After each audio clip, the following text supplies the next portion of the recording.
नमस्ते जी। मेरा नाम धर्मेंद्र कटारिया है। मैं ज़िला बिजनौर, उत्तर प्रदेश, भारत का रहने वाला हूँ। और पिछले कुछ समय से मैंने दो वीडियोज़ डाली थी अपनी। परमात्मा हमसे 10 मिनट की दूरी पर है, वो भी आपको देखने चाहिए।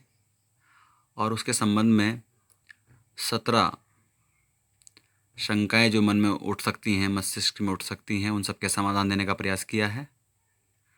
और ये लगभग अंतिम शंका समाधान मैं कर रहा हूँ, जो 18वीं है। और भी आ सकती हैं, लेकिन मुझे लगता है ये अंतिम होगी। और इस आत्म साक्षात्कार से जो पहली चीज़ आपको प्राप्त होगी, वो आपको तीव्र बुद्धि, बहुत तीव्र बुद्धि आपको प्राप्त होगी। और जब ये तीव्र बुद्धि आपको प्राप्त होगी, तब आपके सामने कोई समस्या नहीं रहेगी। अतः सारे समाधान आपको नजर आएंगे, लेकर मनुष्य की सेल से, वायरस, बैक्टीरिया से, मानव मात्र जो चल रहे हैं, इसके अलावा पृथ्वी की सारी समस्याओं के अंत आपको नजर आ जाएंगे कि क्या होगा इन समस्याओं का समाधान। इसके पश्चात पृथ्वी के बाहर जो सूर्य हैं, जो सौरमंडल हैं, जो ब्रह्मांड है, इन सब का समाधान भी आपको नजर आने लगेगा। जैसे मुझे आया, ऐसे आपको आएगा, ऐसे हर मनुष्य को आएगा जो इस प्रक्रिया को करेगा। और इस तीव्र बुद्धि को प्राप्त करके वो निसंदेह अपने क्षेत्र में महान बनेगा और वे सब खोज कर पाएगा, जिसकी वजह से आज मनुष्य मात्र त्रस्त है और अपना विज्ञान जो हमारा पहले विकसित था, उस विज्ञान पर तुरंत पहुंचकर आगे बढ़ने का मार्ग प्रशस्त करेगा। अब छोटा सा सटीक उत्तर तो ये हो गया कि सभी समस्या का समाधान आत्म साक्षात्कार के द्वारा हो जाएगा। आत्म साक्षात्कार से जो चीज़ आपको पहली चीज़ प्राप्त होगी, वो तीव्र बुद्धि, और तीव्र बुद्धि से हर समस्या का समाधान। तब जो तीव्र बुद्धि से समाधान होंगे, तो आपके ब्रेन इस तरह से वर्क करने लगेंगे, यानी कि आपकी जो मशीनरी है वो एक्टिव हो जाएगी, चेतना एक्टिव हो जाएगी, हर समस्या का भेदन करने की क्षमता तुम्हारे अंदर आ जाएगी। और ये छोटी मोटी समस्या होती है जिनमें आप पूरा जीवन त्रस्त हो जाते हो, अवसाद के कारण, चिंता के कारण अपना जीवन नष्ट कर लेते हो, परिवार का जीवन नष्ट कर देते हो, समाज को हानि होती है, राष्ट्र को हानि होती है, पूरी धरती को हानि हो रही है। और ब्रह्मा यानी कि वो परमात्मा जो पार ब्रह्म है, उसने जो पूरी सृष्टि आपके सामने निर्माण की है, ये सारा ब्रह्मांड जो आपके लिए दिया है, उस तक पहुंचने का सूत्र आप खोज पाओगे। ऐसे करोड़ों मनुष्य की आवश्यकता है, करोड़ों मस्तिष्क की आवश्यकता है, जो ध्यान भंगता अर्थात डिस्ट्रैक्शन से मुक्त हों, अवसाद से मुक्त हों, अपने एक ध्येय में लगें, अपने रुचि के अनुसार सब्जेक्टों को पढ़ें, उनके अंदर शोध करते जाएं, उनके अंदर नए नए प्रश्न करें, नए नए उत्तर खोजते जाएं। और एक दिन वो करोड़ों मस्तिष्क, वो कलेक्टिव माइंड इतने आगे बढ़ जाए कि सारा ब्रह्मांड उसके सामने ऐसा हो जैसे कि एक बच्चों के सामने फुटबॉल का मैदान होता है और वहाँ पर वो फुटबॉल खेलता है। और ये सब संभव है, आपकी योग्यता के ऊपर है, मनुष्य जाति की योग्यता के ऊपर है। जितना चाहे वो योग्य अपने आप को बना सकता है। ये वीडियो थोड़ी लंबा हो सकती है, लेकिन कुल मिलाकर सार रूप में है, इसीलिए मैं इसको थोड़ा लंबा भी करूँगा और आपको सुनने में आनंद भी आना चाहिए। क्योंकि आपकी सारी पारिवारिक समस्याएं, सारी सामाजिक समस्याएं, सारी आर्थिक समस्याएं जो भी आपको रहती हैं, जिसके कारण आप चिंताग्रस्त हो, वो सारी समाप्त हो जाएंगी, बशर्ते आप वो दोनों वीडियो को सुने, ध्यान से करें, शंका समाधान को ध्यान से सुने, और इस अंतिम शंका समाधान को भी ध्यान से सुने कि ऐसी मेरी क्या क्या चिंताएं हैं जो मेरी एकदम से ख़त्म हो सकती हैं मात्र वर्तमान में रहने से। तो शारीरिक समस्या, अब हमको सबसे पहले शारीरिक समस्या है, वो कहते हैं कि पहला सुख निरोगी काया, कि पहला सुख तो निरोगी काया है। लेकिन हम जितने वैद्य देखते हैं, डॉक्टर देखते हैं, होम्योपैथ हैं, एलोपैथ हैं, आयुर्वेदाचार्य हैं, वो सब कहीं ना कहीं अपने क्षेत्र में ऊंचे लेवल को प्राप्त नहीं कर रहे हैं, जिसके कारण असाध्य रोगों को साधने के लिए जो औषधि का क्रम होना चाहिए, जो औषधि तीव्रता से एक्टिव होनी चाहिए, वो जो समाधान निकलना चाहिए उस रोग का, वो नहीं निकाल पा रहे हैं। वो अपने क्षेत्र में निसंदेह आगे बढ़ेंगे, अपनी योग्यता को प्राप्त करेंगे, और वो उन दवाइयों का शरीर पर जो प्रयोग है, वो जो उनका असर है, उसको पहले मस्तिष्क में ही सोच पाएंगे, ऐसी मुझे आशा है। मानसिक स्तर पर सुधार होगा, जैसी तीव्र बुद्धि आपको प्राप्त होगी, आपको मानसिक स्तर में सुधार होगा, और मानसिक स्तर में सुधार होने के बाद आपकी जो मशीनरी वो बढ़िया से काम करेगी। और इस मशीनरी के द्वारा आप उच्चतम प्रश्न और उच्चतम आंसर तक पहुंच पाएंगे, क्योंकि वो 10वां मार्ग, वो परमात्मा के ज्ञान का मार्ग, आत्मा के ज्ञान का मार्ग खुल जाएगा। सबकॉन्शियस आपका खुल जाएगा, सबकॉन्शियस के सारे न्यूरॉन एक्टिव हो जाएंगे और आपको हर समस्या का समाधान आपको अंदर से मिलना स्टार्ट हो जाएगा। और अगर आपको लगता है कि मेरी नॉलेज कम है, तो आप ऐसे लोगों को ढूंढ पाएंगे, ऐसे लोगों का समूह बना पाएंगे जो संयुक्त दिमाग बनाकर उन समस्या का समाधान खोज लेंगे। आध्यात्मिकता में मैंने आपको बता ही दिया कि आध्यात्मिक होना है, ईश्वर को प्राप्त करना है, ईश्वर से पहले आत्मा की प्राप्ति करनी है, आत्मा से पहले आपको तीव्र बुद्धि की, तीव्र उस चेतना की प्राप्ति करनी है, तीव्र बुद्धि की प्राप्ति करनी है जिसकी मैं चर्चा कर रहा हूँ। उस तीव्र बुद्धि से पहले आपको अपनी बुद्धि को विचारों से मुक्त करना है, और विचारों से मुक्त करने के लिए आपको मेरे दोनों वीडियो देखने हैं, शंका समाधान देखने हैं, 10 मिनट का अभ्यास रोज करना है। 3 महीने के अंदर आपको वो मेधा, वो तीव्र बुद्धि प्राप्त होनी सोच रहेगी और आध्यात्मिकता के पथ पर आप बढ़ पाओगे। आर्थिक समस्या अपने आप दूर हो जाएंगी अगर आप समझ पाए तो, कि दुनिया में परमात्मा ने जो धन दिया था, सोना चांदी हीरे जवाहरात, वो सब के सब आज भी उतने ही हैं जितने पहले थे। कुछ खादान में अभी भी दबे हुए हैं, कुछ जहाज हैं जो अंग्रेजों ने लूट लिए, आक्रांतियों ने लूट लिया और वो समुद्र में डूब गए, तो वो धन निश्चित है। बाकी सब करेंसी फेक हैं, चाहे नोट हो, चाहे वो डिजिटल करेंसी हो या क्रिप्टो करेंसी हो, सारी फेक करेंसी हैं, सब वादों पे चल रही हैं, कॉन्ट्रैक्ट पे चल रही हैं। असली धन तो परमात्मा ने दिया था, वो निश्चित है। इस धन को समझें, आपकी चिंताएं खत्म होंगी। आदि भौतिक बाढ़ है, भूकंप है, तूफान है, पुच्छल तारों के द्वारा पृथ्वी के नष्ट होने की संभावना है, या उल्कापिंड के जो पृथ्वी पर गिर जाते हैं उनसे जो नुकसान होने की संभावना है, इन सब का भी समाधान आप खोज पाएंगे। आप अपने क्षेत्र के अंदर महान विद्वान बन पाएंगे। ब्रह्मांड की जानकारी जैसे कितने सूर्य हैं, इस आकाश में कितने सूर्य हैं, कितने तारे हैं, इन पर कितने सौरमंडल हैं, इनमें कितनी पृथ्वियां हैं, इन पर कहाँ कहाँ आप रुक सकते हैं, आप कैसे ब्रह्मांड यात्रा के दौरान इन सब में रुकेंगे, और कैसे आप उस अगर मैं विज्ञान की बात करूं तो वर्तमान में आप ऐसी मशीन जैसे ये आज आप एरोप्लेन या फिर हाई जेट या स्पेसशिप बना पा रहे हैं, ऐसे आप उस टाइम मशीन को भी बना पाएंगे जो भूत में नहीं जाएगी ना भविष्य में जाएगी, वो वर्तमान के अंदर ही यात्रा करेगी, लेकिन उसकी स्पीड मन की गति से होगी। यानी कि आप सोचेंगे और सोचने मात्र से आप उन ग्रहों पर पहुंचने की क्षमता आपके अंदर आ जाएगी, आपके यानों के अंदर आएगी।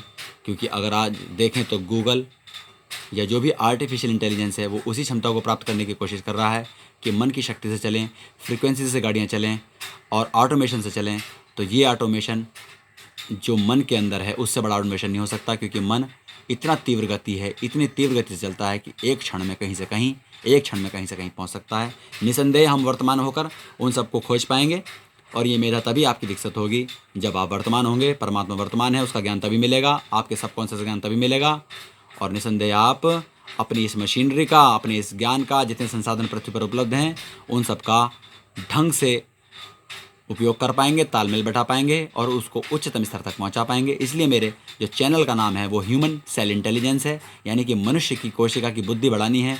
इसी से वो कैंसर दूर होंगे जिसका इलाज नहीं है, वो महामारियाँ दूर होंगी, वो इम्यून सिस्टम डेवलप होंगे जिसके कारण जीवाणु और विषाणु हमारे शरीर पर तो आएंगे लेकिन हमको असर नहीं कर पाएंगे, जिस प्रकार चमगादड़ या चूहों पर असर नहीं करते हैं, क्योंकि उनका इम्यून सिस्टम स्टेबल है, शांत है, और हमारा रिएक्टिव टाइप का इम्यून सिस्टम है जो हमको बार बार गले में दर्द, जुखाम, खांसी, शरीर में पीड़ा, टूटन, बुखार कर देता है, लेकिन उनके अंदर नहीं करता। वो अवशिष्ट रूप में पड़ा ही रहता है, वो सुरक्षित हैं, हम भी सुरक्षित होंगे। शैक्षणिक स्तर पर जैसे शिक्षा के क्षेत्र में लगे हुए हमारे टीचर्स हैं, आचार्य हैं, प्रोफेसर्स हैं, वो शिक्षा के अंदर ऐसे आयाम को छू पाएंगे कि उन्हें ये पता होगा कि किस बालक को क्या देना है उसकी रुचि के अनुसार, जिससे कि वो उस मार्ग पर ढंग से बढ़ सके। ये तभी होगा जब वो शिक्षक आत्म साक्षात्कार के द्वारा अपनी मेधा को उन स्तरों तक पहुंचा पाएगा। मैं ये नहीं कह रहा हूं कि कोई शिक्षक डॉक्टर बन जाए, कोई शिक्षक इंजीनियर बन जाए, मैं तो कह रहा हूं कि शिक्षक बन जाए, ब्राह्मण बन जाए, ज्ञान दे, ब्रह्म का ज्ञान दे, सारे सूत्र दे, इस पृथ्वी के सूत्र दे, ब्रह्मांड के सूत्र दे, उन सबको खोल के रख दे, तभी तो महान है वो, सबसे पूजनीय तभी तो बनेगा शिक्षक, ब्रह्मांड तभी तो बनेगा, ऐसा आचरण तभी तो करके वो आचार्य बनेगा। और अगर मैं आयु की बात करूं तो जैसे हम मनुष्यों के अंदर भी आत्मा होती है, कछुए के अंदर भी आत्मा है, पेड़ पौधों में भी आत्मा है। हमारे शरीर की उम्र 100 साल है, 120 साल है, कछुए की उम्र 200, 250, 400 साल तक है, और पेड़ों की उम्र जो कि जीवित हैं उनके अंदर भी आत्मा है, उनकी उम्र 1000, 2000, 5000 साल तक है। तो अगर हम अपने इन मस्तिष्कों का डेवलपमेंट करेंगे, इनको बढ़ाएंगे, इनको ध्यान भंगता डिस्ट्रैक्शन से मुक्त करेंगे और आत्म साक्षात्कार के द्वारा आगे बढ़ेंगे, तो निसंदेह वे जो पेड़ की उम्र है, जो जिस डीएनए के कारण उसकी उम्र 5,000 से 10,000 साल है, ऐसी उम्र उस मनुष्य की भी होगी जो माता के गर्भ में नहीं, टेस्ट ट्यूब बेबी के अंदर भी बनाया जा रहा है प्रयोगशाला में। तो निसंदेह मनुष्य उस आत्मा को उन सेल्स के द्वारा, उन वर्धित सेल के द्वारा जिनकी उम्र आज थोड़ी कम है, उनकी उम्र को बढ़ा पाएगा और 5,000 से 10,000 तक का जीवन भी मनुष्य प्राप्त करेगा। परमात्मा को इससे भी कोई आपत्ति नहीं है कि आपकी उम्र 100 साल हो या 5,000 साल हो, क्योंकि शरीर प्रकृति से बना हुआ है और आत्मा अमर है, प्रकृति भी अमर है और वर्तमान, भूत, भविष्य हमेशा वर्तमान में रहता है परमात्मा। इसलिए आपकी उम्र का उस पर कोई असर नहीं पड़ता। इस उम्र का असर आपके ऊपर ही पड़ता है। बार बार आपकी आत्मा को एक शरीर छोड़कर दूसरी आत्मा में जाना पड़ता है, पूरे शरीर में जाना पड़ता है, बार बार उस शरीर का त्याग करना पड़ता है। इस शरीर की उम्र आप बढ़ा सकते हैं। अच्छे खान पीन से भी आपकी उम्र 50 साल से 110-120 साल तक की होती है, जैसे जापान आदि के अंदर उम्र अधिक है। ऐसे ही आप अगर डीएनए का फ्यूजन सीख गए, म्यूटेशन का सीख गए, जीन की टेक्नोलॉजी को बढ़ा पाए, वे कलेक्टिव माइंड जो हमारे उन डिस्ट्रैक्शन से मुक्त विद्यालयों में पढ़ेंगे, साइंस के उन इंस्टीट्यूशन में पढ़ेंगे, उन कैंपसेस में पढ़ेंगे जहाँ लड़का लड़की अलग अलग पढ़ रहे होंगे, निसंदेह वो इस तरह के म्यूटेशन को सीख पाएंगे। डीएनए का आप आपस में संक्रमण करा के उनको संयुक्त कर उन पेड़ की आयु जिसमें वो आत्मा अवस्थित है, ऐसे मनुष्य भी अपनी आयु को बढ़ा पाएगा, ऐसे यान बना पाएगा और इस ब्रह्मांड के अंदर घूमने का मार्ग प्रशस्त करेगा। जैसे बिना खाए पिए भी या ग्लूकोज की बोतल के अभाव में भी भोजन को ग्रहण कर सकेंगे हम। जैसे सीधे सूर्य से आज भी विटामिन डी ले लेते हैं, ऐसे ही ऊर्जा ले लेते हैं। सुबह सुबह सूरज को देखें तो हम विटामिन ए ले लेते हैं। उसी प्रकार उस सूरज की एनर्जी जो हमारे पेड़ से आ रही है, ग्लूकोज से आ रही है, उस फोटोन एनर्जी को सीधे हम विटामिन डी की तरह सीधे एब्जॉर्ब भी कर सकते हैं। ऐसे उदाहरण आए हैं। हमारे ऋषि मुनि पहले भोजन के अभाव में या भोजन को लेते नहीं थे, केवल वायु और खाने के ऊपर यानी कि पानी के ऊपर रहते थे और उसकी आवश्यकता भी नहीं है, क्योंकि शरीर को तो एनर्जी चाहिए और वो एनर्जी मात्र पूरे दुनिया के अंदर जो एनर्जी का सोर्स है वो सूर्य ही है। और सूर्य की एनर्जी वनस्पति में आती है, क्लोरोफिल के कारण प्रकाश संश्लेषण के द्वारा भोजन बनाता है, फिर हम उसको पचाते हैं, ग्लूकोज सेल्स के अंदर जाता है, वहाँ टूट कर एनर्जी देता है, वो भी एनर्जी सूर्य की होती है जो हमें प्राप्त होती है। और अगर हम डायरेक्ट विटामिन डी की तरह ले लें तो वो एनर्जी भी सूर्य की होगी। अतः अंतर कुछ नहीं है, बस मार्ग बदल जाएगा और वह मार्ग बहुत तेज होगा, बहुत ही छोटा होगा और हमको ब्रह्मांड यात्रा के समय इसका आनंद भी महसूस होगा, क्योंकि बिना भोजन के भी हम 1000 साल, 2000, 10,000, 20,000 साल जितना भी हम जी सकते हैं उतना हम घूम पाएंगे, चल पाएंगे और बिना इन संसाधनों के भी हम आगे बढ़ पाएंगे, क्योंकि सूरज की एनर्जी तो पूरे ब्रह्मांड में मौजूद है ही। ऐसे ही तो इसका मतलब है ना, पूरे ब्रह्मांड में आप देखेंगे, रात को आप देखें छत पर जाकर तारे ही तारे हैं, इसका मतलब सूर्य हैं। एनर्जी सोर्स परमात्मा ने दे दी है और बताया है कि आप सीख लो, अपने वृद्धि कर लो, अपने दिमाग बढ़ा लो और जो सुअर युद्ध चल रहा है इस समय पृथ्वी पर, हे मनुष्यों से मुक्त हो जाओ, मनुष्य बनो। जिस प्रकार पहले गुरुकुलों में तुमने राम सेतु का निर्माण कर दिया, जीरो की खोज कर दी, जैसे तुमने पहले प्लास्टिक सर्जरी खोज ली, जैसे तुमने वायुयान बनाना सीख लिया, उसी प्रकार आज पुष्पक विमान भी बना था। आपको बस ये है कि अगर हमारा ज्ञान नहीं पहुंच पा रहा है तो हमको लगता है कि वे चीज़ असंभव थी। पुष्पक विमान भी था, क्योंकि वो आज भी संभव है, वो दोबारा भी संभव होगा। मन की गति से चलता था, वो पुनः चलेगा। अतः मैं कहता हूं कि आप अपने ज्ञान को बढ़ाओ, अपनी योग्यता को बढ़ाओ, प्रकृति की सारी समस्याएं आपके सामने समाधान बन के उपस्थित हो जाएंगी। और ये जो ज्ञान परमात्मा ने वेद आदि के माध्यम से हमको दिया है, ये केवल इस पृथ्वी का ही तो है। अरे जब यहाँ के सूत्र जानोगे तो पृथ्वी के बारे में, और जब अन्य पृथ्वी पर जाओगे तो आपको ज्ञान की मात्रा बढ़ती जाएगी, क्योंकि आत्मा के साक्षात्कार के बाद आपको परमात्मा के ज्ञान का भी आवरण हटा मिलेगा और धीरे धीरे आप जान पाओगे कि ब्रह्मांड के अंदर जो ज्ञान है, जो वहाँ पर सौरमंडल है, उनकी पृथ्वियाँ हैं, उन सब पर कैसे कैसे जीवन चक्र आगे बढ़ता है, कैसे सृष्टि का निर्माण हुआ है, वो सब भी आपके सामने। आप ऑपरेटर हो, परमात्मा सुपर कंप्यूटर है, वो आपको देना शुरू कर देगा, लेकिन बिना योग्यता के आप उसको प्राप्त नहीं कर सकते और वो योग्यता आत्म साक्षात्कार ही है। कैंसर का इलाज 100% हो जाएगा, क्योंकि हमारा जो ह्यूमन सेल इंटेलिजेंस है वो इतना बढ़ जाएगा, उसे पता होगा कि मुझको अपनी अनकंट्रोल्ड ग्रोथ नहीं करनी है। और कैंसर का मतलब है गांठ बनना, और गांठ का मतलब है कि जो सेल्स थी, कोशिका थी किसी अंग की, चाहे वो लीवर की हो, चाहे वो गले की हों, चाहे वो किसी पैंक्रियास की हों, चाहे वो आंत की हों, चाहे वो ब्लड की हों, ये सारी सेल्स बढ़ना शुरू कर देती हैं। ये सेल्स शरीर को नुकसान पहुंचाना शुरू कर देती हैं। ये सेल्स अनकंट्रोल्ड ग्रोथ करती हैं। हमारे डीएनए को जब इतनी एनर्जी और इतनी ज़्यादा समझ होगी, इसी को इंटेलिजेंस कहते हैं, तब वो अनकंट्रोल्ड ग्रोथ नहीं करेगा, कैंसर पैदा ही नहीं हो पाएगा। जीवाणु विषाणु को मैंने बता ही दिया कि आपका इम्यून सिस्टम ऐसा बन जाएगा कि ये होने के बाद भी आप असर नहीं करेंगे।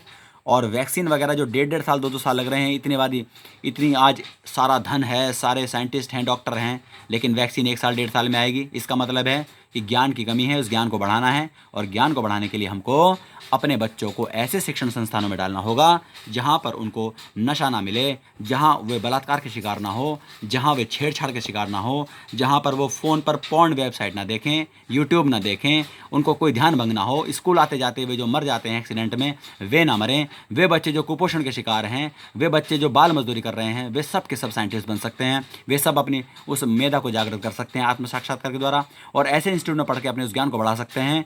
निसंदेह हम ऐसे समाधान खोज पाएंगे और इस कलंक से अपनी मानव जाति को बचा पाएंगे। 50 करोड़ बच्चे तो भारत में ही ऐसे हैं जो 26 करोड़ छात्र हैं, और 20 करोड़ भी बेरोजगार बच्चे जो 5 से लेकर 17 साल के हैं, वे भी पढ़ पाएंगे। और निसंदेह ये जिम्मेदारी सरकार की है, क्योंकि टैक्स पेयर जो सरकार को टैक्स दे रहा है वो इस व्यवस्था को बनाने के लिए ही दे रहा है। और अवसाद में जो आत्महत्या कर लेते हैं वे बच्चे भी उस अवसाद से बच पाएंगे, क्योंकि क्रिएटिव हो जाएंगे अपने क्षेत्र में। तो उपाय यही है कि सारे स्कूल और जितने भी कॉलेज हैं वो पूरी धरती के हो जाएं तो बहुत अच्छा, लेकिन उससे पहले अपने भारत में हो, और भारत से पहले मैं जिस उत्तर प्रदेश में हूँ उस उत्तर प्रदेश में हो। और यह योगी आदित्यनाथ जी हमारे जो मुख्यमंत्री हैं वो इस बात का मर्म समझेंगे, और अपने कुछ जिलों के अंदर 2-4 जिलों में इस चीज़ को लागू कराएंगे, और जननायक बनकर सारी मनुष्य जाति को वो मार्ग देने का काम करेंगे जो मैं आपको बता रहा हूँ। बूढ़ों को सम्मान मिलेगा। जो हमारे बुजुर्ग हैं वे बेचारे जो 60 साल के ऊपर हो जाते हैं, शारीरिक रूप से सक्षम हो जाते हैं, जो आज वृद्धाश्रम में पड़े हैं या परिवार के द्वारा नकार दिए गए हैं, उन सबको भी यथार्थी सम्मान मिलेगा।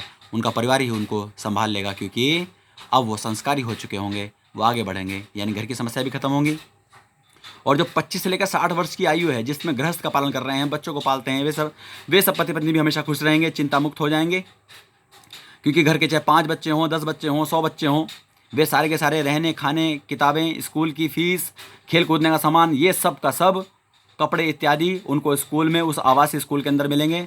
और उन सारे बच्चों का, चाहे घर में 1 बच्चा हो, परिवार में 2 बच्चे हों, 10 बच्चे हों, परिवार से मात्र 1000 रुपये लिया जाएगा, और यह सरकार व्यवस्था बनाएगी। निसंदेह हम सब स्वर्ग में पहुंच जाएंगे। कोई अवसाद नहीं होगा, कोई आत्महत्या नहीं होगी, कोई अपराध नहीं होगा, घर स्वर्ग बनेगा। अतः आत्म साक्षात्कार को समझें।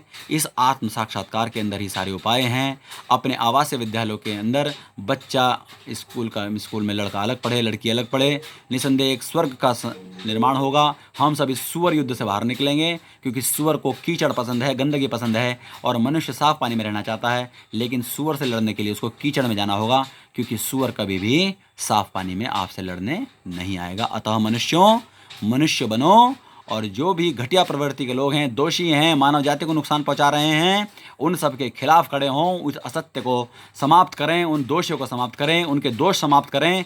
और उससे पहले उनको, जैसे श्री राम ने रावण को चेताया था कि रावण अपनी गलती छोड़ दे, अपने मार्ग पर आ जा, धर्म के मार्ग पर आ जा, सत्य के मार्ग पर आ जा, तो एक चेतावनी अवश्य देनी है। और चेतावनी में सुधर जाएं तो ठीक, नहीं तो 90 से 95% जो अच्छे लोग हैं इस पृथ्वी पर, उनके लिए हम 5% लोगों को बर्दाश्त नहीं करेंगे, और उन सबको कारागार में काला पानी की सज़ा हम अवश्य दिलाएं, इतना हम प्रयास करेंगे। और आज हमारी जितनी भी शक्तियां हैं, जो आतंक के खिलाफ हैं, जो अपराधियों के खिलाफ हैं, बलात्कारियों के खिलाफ हैं, जो निसंदेह निर्दोषों को मार रहे हैं, उन सब के खिलाफ अच्छी शक्तियाँ इकट्ठी हो रही हैं। अतः आत्म साक्षात्कार का क्रम क्या है? परमात्मा को पाना है, परमात्मा से पहले आत्मा को, आत्मा से पहले तीव्र बुद्धि होगी, तीव्र बुद्धि के होते ही आपको सब समस्या का समाधान मिलेंगे अपने क्षेत्र में।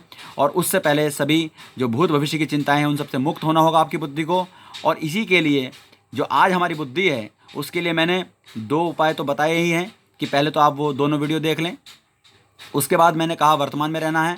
उसके लिए आपको छोटा सा क्रम कर सकते हैं कि आप लिख लें, अपने विचारों को लिखते रहें, क्योंकि विचार तो भूत भविष्य के होते हैं। वे सारे लिखते रहें, जितना हो सके लिख लें, दिमाग को खाली करें। और 9 मार्क तो हैं ही, 10वां मार्क खुल जाएगा ज्ञान का। और फिर अच्छे प्रश्न होंगे, अच्छे उत्तर होंगे, उच्च प्रश्न होंगे, उच्च उत्तर होंगे, सब संग का समाधानों के आपको समाधान मिलेंगे। और तब कोई भी प्रश्न ना रहेगा, केवल समाधान ही समाधान होंगे। और निसंदेह मुक्ति की प्राप्ति होगी, मानव जाति आगे बढ़ जाएगी। और मुझे ऐसी उम्मीद है कि जो आत्म साक्षात्कार मुझे हुआ वो आपको भी होगा। आप अपने क्षेत्र में लीजेंड बनेंगे, महान बनेंगे, तीव्र बुद्धि होगी, वो मार्ग प्रशस्त करेगी और वो ध्यान भंगता यानी कि डिस्ट्रैक्शन से मुक्त होगी। और ऐसे भव्य समाज का निर्माण कर हम स्वर्ग का निर्माण कर पाएंगे, पूरी मानव जाति का भला कर पाएंगे और उस परमात्मा की जो सृष्टि है, जो ब्रह्मांड हमारे लिए बनाया है, उस मार्ग भी प्रशस्त होगा, उस लक्ष्य को भी पा पाएंगे। ऐसी मुझे आशा है कि हे मनुष्यों, मनुष्य बनो, मनुर्भवः, मनुष्य बनो, वेद की ओर लौटो, परमात्मा के असली ज्ञान की ओर लौटो। वो ज्ञान आज के ज्ञान से कितना गुना है, इन्फिनिट गुना है, बड़ा है। हम तो कुछ भी नहीं जानते अभी। हम तो ऐसे ऑपरेटर हैं जो उस परमात्मा के उस सुपर कंप्यूटर को ऑन भी करना नहीं जानते हैं। तो आत्म साक्षात्कार उस बटन को ऑन करने के समान है और वो निसंदेह ऑन हुआ है, क्योंकि मेरा हुआ है। आज मेरे सामने कोई समस्या नहीं है, अगर वो सच पर आधारित है। झूठ का तो कोई विकल्प नहीं है, क्योंकि लोग 4 बराबर 5 भी सिद्ध कर देते हैं, जो कि संभव नहीं होता है प्राकृतिक रूप से। लेकिन ट्रिक है और ट्रिक में वो समाधान कर देते हैं। लेकिन ये समाधान हमें नहीं खोजने हैं, हमें वास्तविक समाधान खोजना है। जैसा विज्ञान हमको मिला है कि कल्पना करनी है, कल्पना करने के बाद हमको उस पर प्रयोग करने हैं, डाटा इकट्ठा करना है, उस पर नियम बांधने हैं, उस पर सिद्धांत बनाने हैं, जिससे कि मानव जाति उस पर चल पड़े। क्योंकि मुझे हुआ है तो आपको भी होगा। अगर मुझे आत्म साक्षात्कार हुआ है और विज्ञान का क्रम है, पतंजलि का अष्टांग योग है, भक्ति मार्ग है, कर्म योग है, सबके अंदर एक ही बात है, तो इसका मतलब है वो सब मनुष्य के लिए एक समान है। सब मनुष्य अगर उसको करेंगे तो प्राप्त करेंगे, अपनी तृष्णाओं से मुक्त होंगे। चाहे पुत्र तृष्णा हो, वित्त तृष्णा हो या लोक तृष्णा हो, सबसे मुक्त होना होगा। निसंदेह आप उस मार्ग को प्राप्त करेंगे, मुझे ऐसी आशा है। और हम महान अपने क्षेत्रों में बनेंगे और पूरा परिवर्तन इस पूरी मानव जाति के अंदर हो जाएगा और वो इस पशुवत जीवन से बाहर निकलकर मनुष्य के जीवन में आएंगे, देव तत्व को प्राप्त करेंगे, परमात्मा को प्राप्त करेंगे। ऐसी मेरी आशा है। इति ओम शम।